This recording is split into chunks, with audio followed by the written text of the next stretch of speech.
a wrong nomination paper? Did you lie under oath during filing nomination? Nomination के समय oath होता है। क्या आपने वहां झूठ बोला और वहां गलत तथ्य आपने परोसा है? अब दोनों तरफ से ये जो डबल एजेड सोर्ड है, ये इधर से भी गला काट रहा है, उधर से भी गला काट रहा है। आप बोलेंगे ये संख्या ठीक है तो उधर से कट जाएगा कि अरे हलफनामा में झूठ दिया, और इधर से आप बोलेंगे ये गलत है तो फिर गया एटम बम तो फटा ही नहीं। मतलब इधर से भी झूठ, उधर से भी झूठ। अब ये जो इंडिया अलायंस वाले हैं, ये केवल तेजस्वी यादव का विषय नहीं है, ये पूरा संपूर्ण इंडिया अलायंस वाले, इन इंडिया अलायंस वालों का राहुल गांधी और तेजस्वी यादव ये बड़ा देश का सोच रहे हैं। आपको क्या लगता है ये संवैधानिक संस्थाओं को बचाने के लिए आए हैं? कोई संवैधानिक संस्था को बचाने नहीं आया है, कोई भी भारतवर्ष के लिए नहीं आया हुआ है। ये आए हैं कि हमारे परिवारों का क्या होगा। इलेक्शन कमीशन जाए गड्ढे में, चुनाव आयोग जिए या ना जिए, रहे या ना रहे, हमारा परिवार रहना चाहिए, हमार दुई को बबुआ रहना चाहिए। ये सबका यही है। ना तो सोनिया गांधी देश के बारे में सोच रही है, चुनाव आयोग के बारे में सोच रही है, और ना ही लालू प्रसाद जी सोच रहे हैं देश के बारे में। ये सब हमार दुई को बबुआ कैसे ठीक से सेटल हो जाए, ये कैसे सेटल हो जाए, बस उसी की लड़ाई चल रही है। और ये राहुल गांधी कह रहे थे मैं एटम बम फोड़ूंगा, शायद यही था एटम बम उनका, ठुस। जैसा एटम बम पाकिस्तान का, वैसा ही एटम बम इनका। ना एटम बम की धमकी से भारत की लोकतंत्र डरती है पाकिस्तान से, और ना ही भारत का लोकतंत्र डरता है ऐसे ठुस एटम बम से जिसको पकड़ पकड़ के राहुल गांधी घूम रहे हैं। और जहां तक एसआईआर का विषय है, जो भी चुनावी प्रक्रिया संवैधानिक प्रक्रिया से गुजरती है, कोर्ट की निगरानी से गुजरी है। एसआईआर ये प्रिसाइज और नॉन एस्केलेटरी है। ये प्रिसाइज है, किसकी मृत्यु हो गई उसको हटाना है, किसके दो दो एपिक कार्ड है काटना है, कौन चला गया उसको हटाना है, कोई जोड़ना चाहता है जुड़ जाओ भैया। ये प्रिसाइज है और नॉन एस्केलेटरी, लड़ाई झगड़ा नहीं। आपके बीएलए है, बूथ लेवल एजेंट, आपको दिक्कत है बीएलए जाके बीएलओ को कंप्लेंट करे।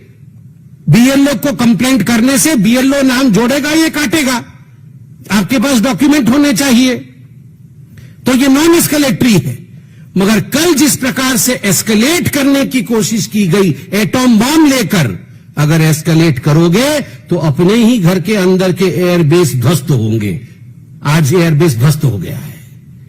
ये तेजस्वी यादव जी जिस एयरबेस से सोच रहे थे कि वो चुनाव की छलांग लगाएंगे, चुनाव का उड़ान भरेंगे, वो ध्वस्त हो गया है अपनी ही करनी के कारण।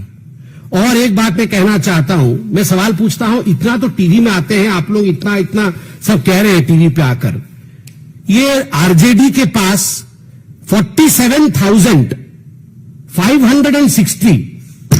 मैं कोई कागज देख के नहीं बोल रहा हूं, 47,560 बीएलए है। एक बीएलए ने अभी 3 दिन हो गए कोई कंप्लेंट भरा है जाके कि भैया ये आदमी तो जीवित है, इसका नाम आपने क्यों काट दिया? यहां पर आके टीवी में आप हल्ला मचा रहे हैं, मगर एक बीएलए ने कंप्लेंट भरा है। 1 महीने का समय है, 1 महीने का समय है, अगस्त 1 से सितंबर 1 तक, 1 महीने के अंदर कोई भी भारतीय जनता पार्टी हो, लगभग 1.5 लाख बीएलए है बिहार के अंदर, 1.5 लाख बीएलए, सभी लगभग 12 पॉलिटिकल पार्टीज के 1.5 लाख बीएलए। क्या काम है इन बीएलए का?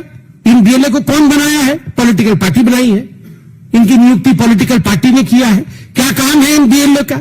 इन बीएलए का काम है, अरे इसका वोट कैसे कट गया, ये वोट तो जुड़ना चाहिए। इन सब विषयों को तथ्यों के साथ बीएलओ, जिसको इलेक्शन कमीशन अपॉइंट करती है, उसके पास लेके जाए, नाम जुड़ा के लाए। अभी तक एक भी किसी पॉलिटिकल पार्टी का एक भी व्यक्ति 1.5 लाख बीएलए में से एक बीएलए नहीं गया है। 3,223 नए नाम ऐड होने के लिए आवेदन किए गए हैं कि ये 3,223 जो बच्चे हैं, ये जनवरी 1 को 18 साल इनकी पूरी हो गई है, इनको ऐड कर दिया जाए। मगर एक भी किसी का नाम गलत कट गया है, कोई नहीं गया है। आज मैं अखबारों में पढ़ रहा था। तो कहां बैठे हैं ये जो आपको 47,526 आपके बीएलए, ये क्या कर रहे हैं? पूरी तरह से आज तेजस्वी यादव, आरजेडी, कांग्रेस पार्टी और उनका एटम बॉम्ब ये एक्सपोज हो चुका है। और मुझे लगता है ये एक एंटीसिपेटरी बेल था हार से पहले का। मुझे तो याद है तेजस्वी यादव कह रहे थे वो बहिष्कार कर देंगे, चुनाव ही नहीं लड़ेंगे। अब उनकी पार्टी ने साथ नहीं दिया तो आप चुपचाप एपिक कार्ड दिखा रहे हैं। This will be an epic defeat of RJD. If you fool the people of India with epic numbers, you will face an epic defeat in the coming elections. बहुत बहुत धन्यवाद। कोई प्रश्न हो तो अवश्य पूछे, मगर कोई प्रश्न पूछे उससे पहले एक अलग विषय पर मैं 2 लाइन कहना चाहूंगा। वह है जितेंद्र आव्हाड जी का विषय। ये महाराष्ट्र के नेता है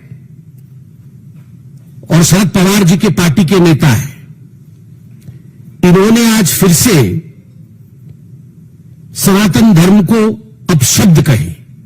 इन्होंने कहा सनातन धर्म ने भारत को बर्बाद कर दिया है। सनातन धर्म नाम का कोई धर्म ही नहीं था। क्या अर्थ होता है सनातन का? जो सदा सर्वदा था और जो सदा सर्वदा रहेगा, जो चिरंतन है, जो सत्य है, वही सनातन है। सत्यम शिवम सुंदरम, वही सनातन है। आपने सत्य को गाली दी, आपने शिव के विरुद्ध में कहा, आपने हिंदुस्तान की सुंदरता के विरोध में कहा, जिस सुंदरता में सबके लिए सम्मान है। मैं आज जितेंद्र आव्हाड जी के इस स्टेटमेंट के ऊपर आदरणीय शरद पवार जी और उनकी सुपुत्री सुप्रिया सुले, जो कि सांसद भी है, उनसे पूछना चाहता हूं कि क्या यह पार्टी की लाइन है या केवल यह जितेंद्र आव्हाड जी का व्यक्तिगत बयान है? क्या यह उनके पार्टी का बयान है या केवल जितेंद्र आव्हाड जी का बयान है? ये पूरी की पूरी कांग्रेस की जो इकोसिस्टम है, वो रह रहकर तुष्टीकरण के कारण जिस प्रकार से सनातन धर्म को गाली दे रही है, सनातन धर्म को मिटाने की कोशिश कर रही है, सनातन धर्म के विरोध में कह रही है, हिंदू आतंकवादी कहो, सनातन आतंकवादी कहो, जिस प्रकार के वक्तव्य पृथ्वीराज चौहान दे रहे हैं, ये किसी और देश में, पूरे विश्व में नहीं होता है कि आप मेजॉरिटी पॉपुलेशन के धर्म के ऊपर इस प्रकार के आक्षेप करो और फिर उन्हें असहिष्णु कहो। हम सहिष्णु हैं और हम सनातनी हैं, तभी केवल प्रेस कॉन्फ्रेंस के माध्यम से अपने विरोध को जताते हैं। आप सोचिए, यदि आपने ऐसा ही कहा होता कि इस्लाम अलग है और मुस्लिम अलग है, जैसे आपने सनातन अलग है, हिंदू अलग है कहा है, तो प्रेस कॉन्फ्रेंस के माध्यम से जवाब नहीं दिया जाता। कौन सहिष्णु है और किस प्रकार से देश में व्यवहार करना चाहिए, मुझे लगता है ये शरद पवार जी और सुप्रिया सुले जी जितेंद्र आव्हाड जी से पूछे। धन्यवाद।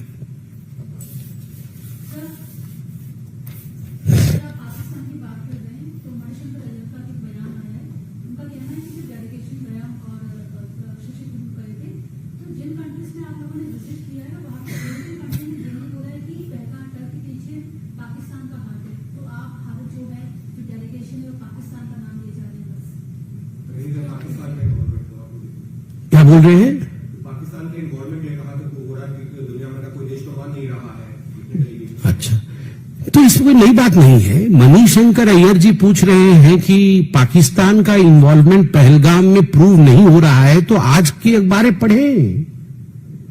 आज के अखबार में छपा है कि एक आतंकी जो ऑपरेशन महादेव में मारा गया, जो LET से संबंध रखता था, लश्कर तैयबा से, उसका नमाज जनाजा, बॉडी तो यहां रह गया, मगर उसके बॉडी के एब्सेंस में उस टर्म को मैं इस्लाम